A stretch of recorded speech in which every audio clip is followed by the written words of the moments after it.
He went back again and there he saw a black woman, naked with torn hair. Khalid struck her with his sword in 2 parts. He returned and narrated the story to the Prophet, PBUH, who then confirmed the fulfillment of the task. Later, in the same month, Amr bin Alas was sent on an errand to destroy another idol, venerated by Hudhail, called Suwa. It used to stand at a distance of 3 kilometers from Makkah. On a question posed by the doorkeeper, Amr said he had been ordered by the Prophet, PBUH, to knock down the idol. The man warned Amr that he would not be able to do it. Amr was surprised to see someone still in the wrong, approached the idol and destroyed it. Then he broke the casket beside it but found nothing. The man immediately embraced Islam. Said bin Zayd al-Ashali was also sent in the same month and on the same mission to al-Mashalal to destroy an idol, Manat, venerated by both al-Aws and al-Khazraj tribes. Here also a black woman, naked with messy hair appeared, wailing and beating on her chest. Sid immediately killed her, destroyed the idol and broke the casket, and returned at the conclusion of his errand. Khalid bin al-Walid at the head of 350 horsemen of helpers, emigrants, and Bani Salim were dispatched once again in the same year 8 to the habitation of Bani Khuzaimah Bedouins to invite them to the fold of Islam. He was instructed to carry out his mission with peace and goodwill. There, the people were not articulate enough to communicate their intentions, so Khalid ordered his men to kill them and take the others as captives. He even had in mind to kill the captives, but some of the companions were opposed to his plan. News of bloodshed reached the Prophet, PBUH. He was deeply grieved and raised his hands towards heaven, uttering these words, "O Allah, I am innocent of what Khalid has done," twice. Sahih al-Bukhari 1450-622. He immediately sent Ali to make every possible reparation to the tribes who had been wronged. After a careful inquiry, Ali paid the blood money to all those who suffered a loss.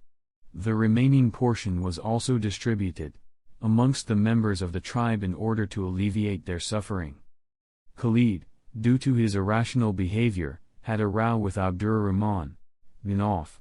Hearing this, the Prophet, PBUH, got angry and ordered Khalid to stop that altercation, adding that his companions, meaning Abdurrahman bin Auf, were too high in rank to be involved in such arguments.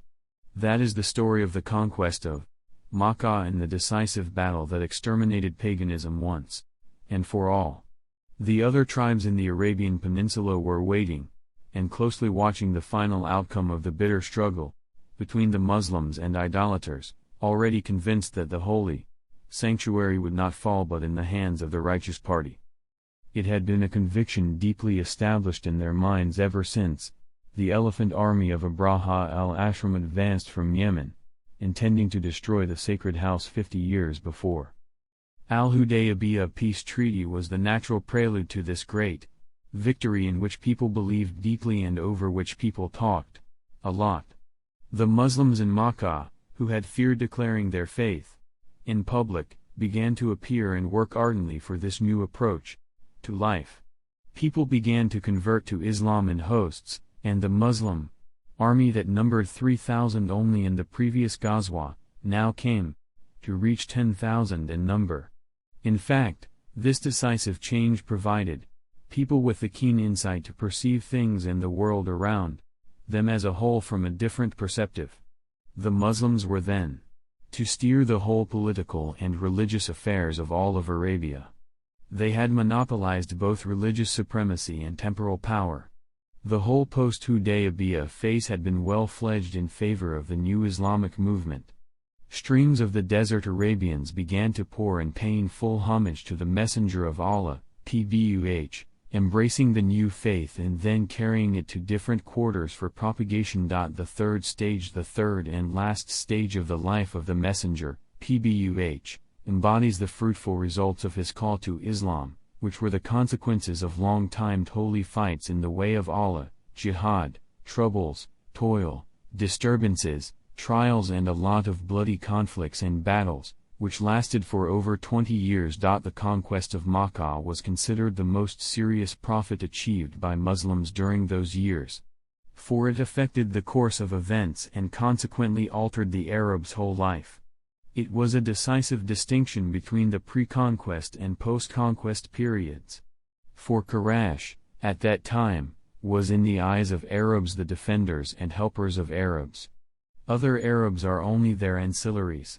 The submission of Quraysh is, therefore, estimated to be a final elimination of paganism in the Arabian Peninsula. The stage can be divided into two main phases, the phase of :1. Holy wars and fighting. 2. The tribes and peoples race to embrace Islam. Being so close and rather inseparable, the two phases of the stage intervene in such a way that a happening of one phase occurs during the progress of the other.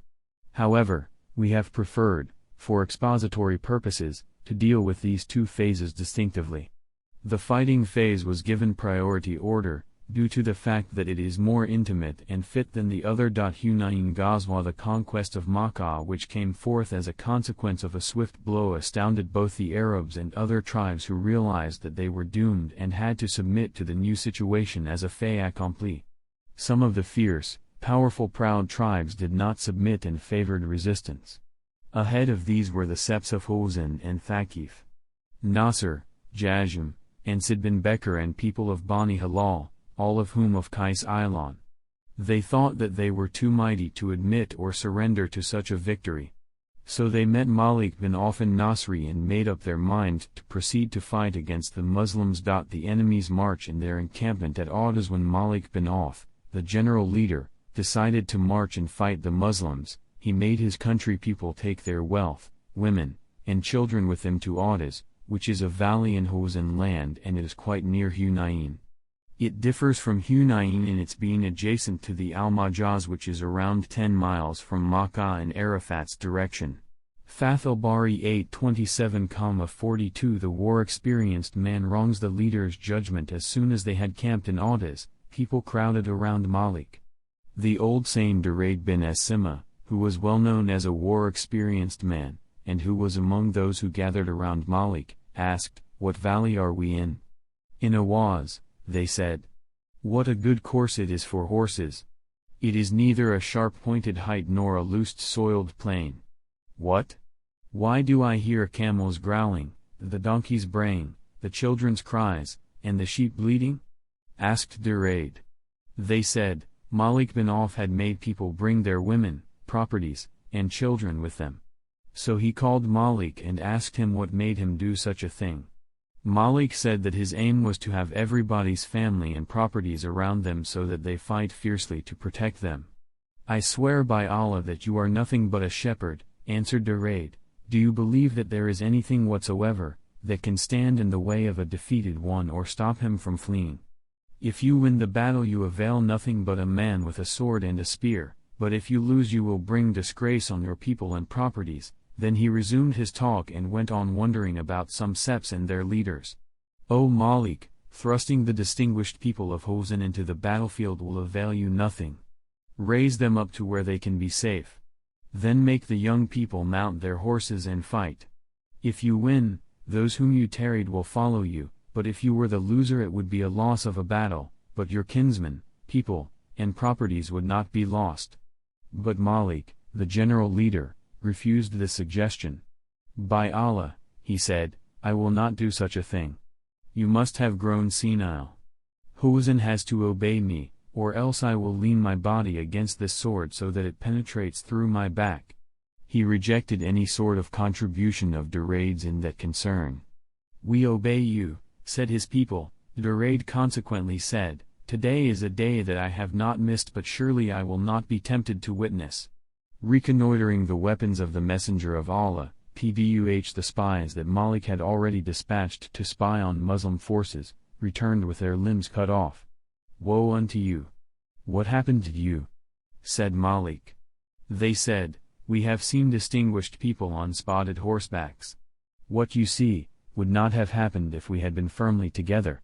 Reconnoitering the enemy's weapons, news about the enemy's marching was conveyed to the Messenger of Allah, PBUH, so he sent out al-Islami with orders to mix with people, stay with them so that he would be able to know their news, and convey it to the Messenger of Allah, PBUH, when he turns back. That was exactly what he managed to do. The Messenger of Allah, PBUH, leaves Makkah for Hunayn on Shawwal, the 19th, the captive day. The Messenger of Allah, PBUH, left Makkah accompanied by 12,000 Muslims. 10,000 of those had previously been shared in Makkah conquest. A great number of the other 2,000, who were Makkans, had recently embraced Islam. That march was on the 19th day of his conquest of Makkah. He borrowed 100 armors with their equipment from Safwan bin Umayyah. He appointed Itab bin Usaid as a governor over Makkah. When it was evening time, a horseman came to the Messenger of Allah, PBUH, and said, I have climbed up so and so mountains and came across Huzn with their riding camels, livestock, and sheep. Huz and Holy were gathered together there.